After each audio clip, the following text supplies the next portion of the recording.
The digital revolution in education is long overdue, namely due to broadband accessibility in schools. And now that that infrastructure is largely in place in most countries around the world, change is happening very quickly.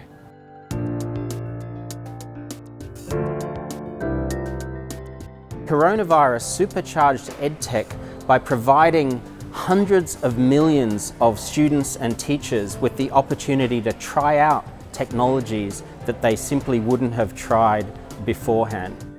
From an investment point of view, I don't think anybody ever could predict how extraordinary this would be. All of these small companies, which were largely in the purview of venture capital or growth stage businesses, overnight have now seen their revenues triple, quintuple, pick your number. So the entire sector has just exploded. This digital adoption means that those companies will continue positively contributing to society and the UN Sustainable Development Goal number 4, which is quality education for all. That does not have to be at a sacrifice of returns. Most of the companies that we work with offered their products for free to students around the world. In many cases, we saw 10x user growth over a short period of time. Higher education has historically been very skeptical of online education.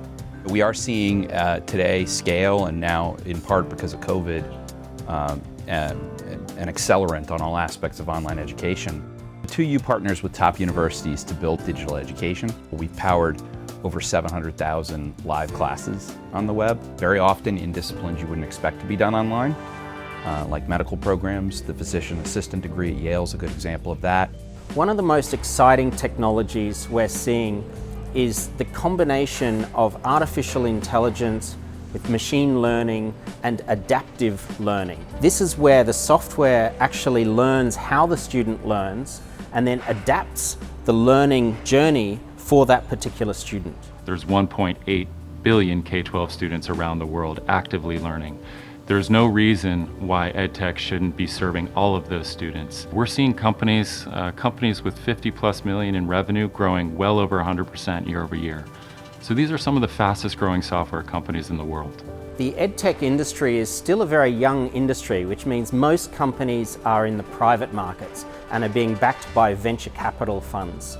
But EdTech is now also growing, and we are starting to see more and more IPOs coming onto the market. So post-coronavirus, we expect the EdTech market to grow even faster than it has been. Now, it has been growing at more than 15% annually for the last 5 years, and we expect that to grow even faster.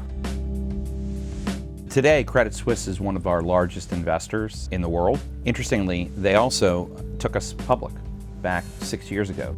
We need to have people invest in education businesses for capital to be a conduit to the kind of social change that you see in education. And we think Credit Suisse is a big part of that.